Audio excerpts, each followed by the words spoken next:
खुद नोटिस किए तो इंसाफ मिल सकते हैं सर जर्नलिस्ट को पहली दफ़ा तारीख में? देखिए, ये तो अब फैसला आएगा तो पता चलेगा। जब आप कहते हैं कि पहली दफ़ा तारीख में, इसका मतलब जितने कमीशन इससे पहले बने हैं उनकी ना रिपोर्टें सामने आई, ना किसी को इंसाफ मिला। तो इंतजार करते हैं, देखते हैं। एक और बेंच बना है, उम्मीद कर सकते हैं, इतना हाई पावर्ड बेंच है कि अब इंसाफ मिलेगा। सर इस बेंच से बनने से फिर ये तो नहीं जाहिर हो रहा है कि उनके फैमिली को हौसला अफजाई दी जा रही है, वैसे कुछ रिजल्ट नहीं निकलेगा?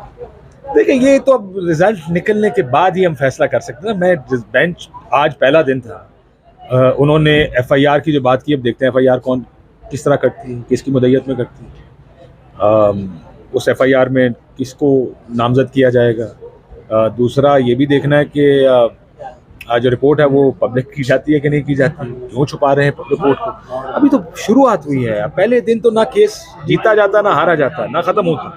अभी तो मामला शुरू हुआ है, सो लेट्स सी कि जाता। लेकिन क्या इस फैसले को आपको शायद समझते हैं चीफ जस्टिस साहब की जानिब से जो खुद नोटिस लिया गया है, देर आए दुरुस्त है? देखिए, बिल्कुल खुशाइन है और उस वक्त ज्यादा होगा अगर ये किसी नतीजे तक पहुंचे। लॉजिकल एक कंक्लूजन होता है ना हर चीज का, जब ये लॉजिकल कंक्लूजन तक जाएगा और तमाम लोग जो इस चीज से, उसकी फैमिली है, कॉलीग्स हैं, साफ्ती बरादरी है, जब वो सारे के सारे अगर मुतमईन हुए, फिर होगा कि हम सारे मुतमईन हैं और लॉजिकल कंक्लूजन। एक्सपेक्टेशंस क्या है आपकी? क्या लगता है कब तक ये केस वाइंड अप हो सकते हैं और जो असल कातलान है उन तक जो है वो उनको कैफरे किरदार तक पहुंचाया जा सकता है? देखिए, साजिशी और कातिल, देखिए ये दो मुख्तलिफ है, क्योंकि ये तो बात सारे आप मान रहे हैं कि साजिश पाकिस्तान में हो, तो साजिशी तो आपको यहाँ से ढूंढने पड़ेंगे। देखिए, ये इस तरह की चीज़ में एक टाइम फ्रेम तो मैं नहीं दे सकता। मेरी तो ख्वाहिश ये है कि कल सुबह आए और यहाँ पर सारे जितने साजिशी और जितने कातिल हैं वो सारे के सारे कटारे में खड़े। अब ये वक्त तो सुप्रीम कोर्ट का टाइम फ्रेम है कि वो कितने अरसे में ये काम करते हैं। सर आपकी उम्र ज्यादा है, इस हवाले से कातिलाना हमला हुआ और वो एफआईआर काटी गई। आज रात को पता चल गया क्या एफआईआर कैसे हुई।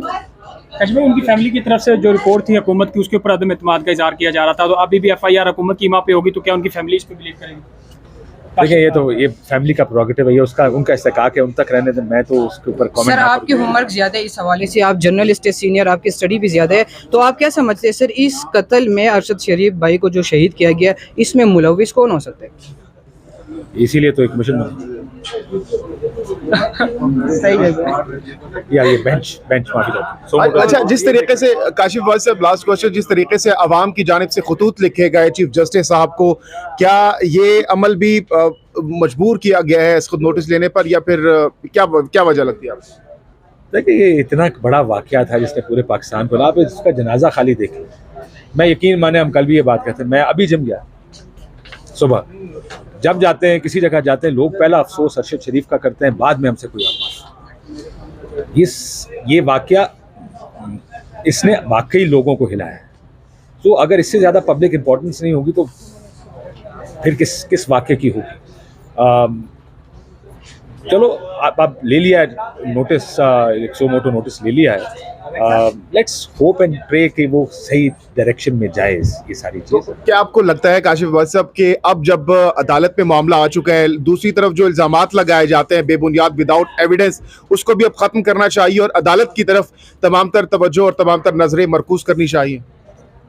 ये देखिए, ये तो अब अदालत, और देखें अब तो कमेटी की रिपोर्ट भी आज आ जाएगी, तो या जैसे आपने पहले भी कमेटी का सवाल पूछा था, कमेटी की रिपोर्ट देखने के बाद हमें कुछ चीज़ें सुनने को मिल रही हैं। ज़रा उसमें डंडे मारे जाएंगे, डंडियाँ भी मारी जाएंगी, लेकिन उसको देख लेते हैं, पढ़ लेते हैं। देखिए, जब एक चीज़ लॉजिकल होती है ना, जो आपका दिमाग कबूल करता है कि हाँ ये ऐसे हो सकता है, तो उसको माना भी जाता है। जब चीज़ इलॉजिकल हो जाएगी तो उसको मानना भी मुश्किल हो जाता है। लेकिन अदालत ने तो सबूतों की बुनियाद पर, हकायक की बुनियाद पर फैसले करने होते हैं। हाँ जी, हकायक पाकिस्तान में हकायक तो अब देखें, हकायक किसी ने इन्वेस्टिगेट ही करके देना, तो हकायक तो अब देखें, अब यहाँ पर बहुत से कमीशन ऐसे थे जो बने, इसका कोई नतीजा नहीं निकला। हामिद मीर साहब का एक कमीशन फर्ज करें, अगर मैं आपको मिसाल ही दूँ तो हकीकत तो सारों के सामने थी, क्या नतीजा निकला उसका? तो जो भी हकायक हैं वो हकायक किसी ने निकाल के लाने होते हैं, उसकी बुनियाद पर फैसले होते हैं। अगर कोई हकायक निकालना ही नहीं चाहेगा तो फैसला क्या होगा? बहुत शुक्रिया।